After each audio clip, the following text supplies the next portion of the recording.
Gaming in 2025 is frustrating as hell. It's supposed to be the golden age of technology. I mean, we've got consoles pushing 4K graphics at 120 frames, PCs that can render entire worlds in real time, and we've got more games on more platforms than any of us have any time to play, and yet something's missing. You feel it, I feel it.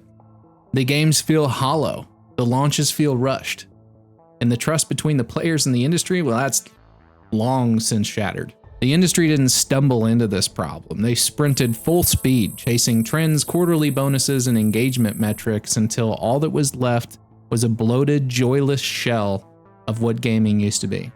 If you're new here, welcome to the channel. I'm Sav. This is Abused and Abandoned, a new series where I'm going to break down the gaming industry and how it got here, who's responsible, and what, if anything, can be done about it.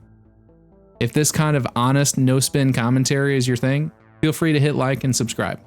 It helps the channel tremendously. I certainly appreciate all the support, and it lets me keep going. So without any further ado, let's get into it.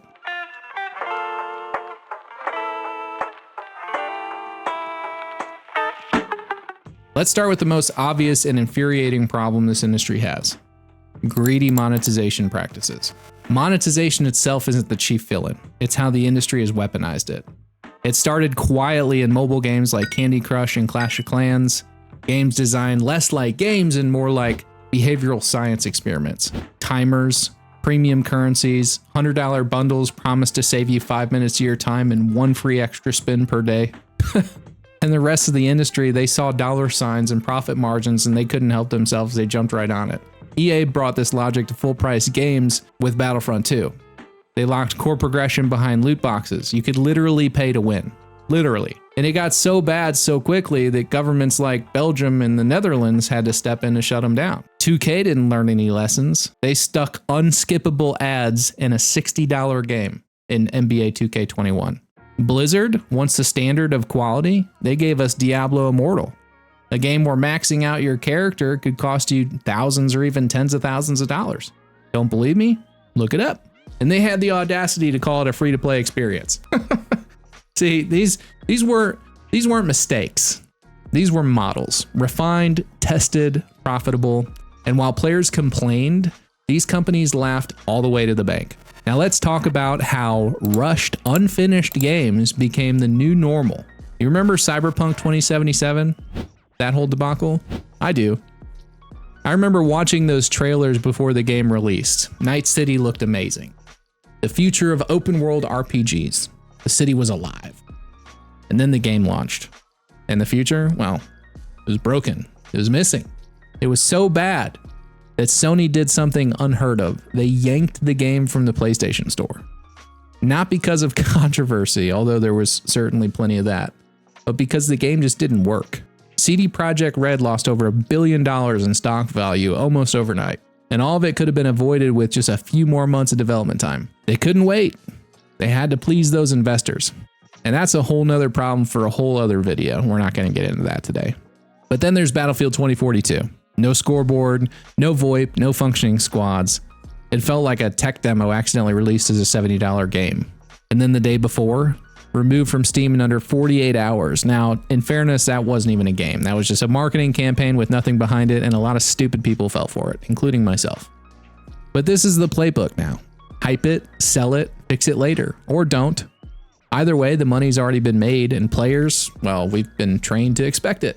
We've been gaslit into thinking this is just how it is now. And what about live service games? Every publisher wants their game to be your only game, your new hobby. Destiny 2 wrote the blueprint. Seasonal content, FOMO events, expansions that get removed after you paid for them. Ubisoft saw the model and shoved battle passes into everything. Assassin's Creed, Rainbow Six, it didn't matter if it fit. It only mattered if it kept you grinding. And then there's Suicide Squad, killed the Justice League. It launched as a live service, and within 2 months, 98% of its players were gone. Imagine that. The industry doesn't even pretend that these are games anymore. They are retention systems. Their sole purpose is to exhaust you, not entertain you. And players, well, they're getting tired. And when you do finally boot up these games, these $60, $70 AAA games, they all feel the same. Ubisoft turned open worlds into glorified spreadsheets. Climb the tower, check.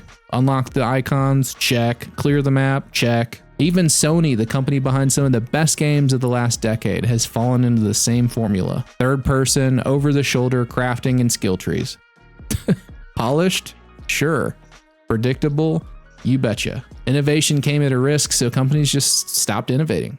And the result are games that feel like they were built in PowerPoint. But the worst thing that the industry broke was player trust. No Man's Sky launched on a foundation of promises and delivered empty planets and disappointment. Anthem's reveal trailer, staged. Not just misleading, staged, but fully fabricated. Watch Dogs, visually downgraded, and Ubisoft hoped we wouldn't even notice. Every trailer is now suspect. Every promise is met with skepticism. And can you blame us? The industry has trained players to expect betrayal. They overpromise, they underdeliver, they apologize, and then they do it again. But there's a glimmer of hope because there's a handful of developers that are still doing things the right way. And I'm hoping that the rest of the industry can figure this out. Because honest to God, it's the most profitable method thus far. Just look at Rockstar Games, for example. I mean, they don't ship broken games. They delay them. They don't stage fake gameplay. They let the work speak for itself. They don't ram battle passes and FOMO events into every mode. They build worlds that players want to return to. Grand Theft Auto 5, Red Dead Redemption 2, GTA Online. All delayed, all polished, all launched complete, all still being paid for years later.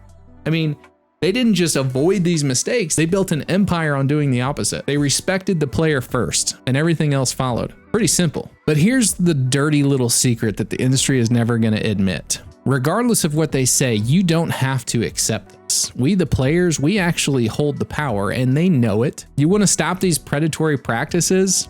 Here's how you do it. It's simple. Number one, stop pre-ordering. Just stop doing it. They haven't earned your trust. Don't give them your money in advance. It's stupid. Number two, stop buying broken games on launch day. Just wait. Let them prove it works. Let them feel the sting in the only place they care about, the quarterly report. Number three, stop rewarding live service models that exhaust you. Just log off, walk away, let them see empty servers. Number four, support the studios that actually respect you. The ones that delay games until they're done. That launch them complete. That let you choose to support them after they've delivered, like Rockstar did, like Larian Studios did. Like the ones who still remember that games are supposed to respect the player. The industry didn't forget by accident. They forgot because it was profitable, and they'll keep doing it until we make it unprofitable. You want better games, better studios, a better industry? Stop rewarding failure. Stop rewarding abuse. Stop rewarding the ones that abandon you. Because at the end of the day, they didn't just abandon the games. They abandoned the players first. And the only way that we're going to fix it is by showing them that we're done. We're done being fooled. We're done being sold promises. We're done being beta testers. We're done being wallets with legs. They abused the trust. They abandoned the players. Now it's our turn to abandon those that have abused us.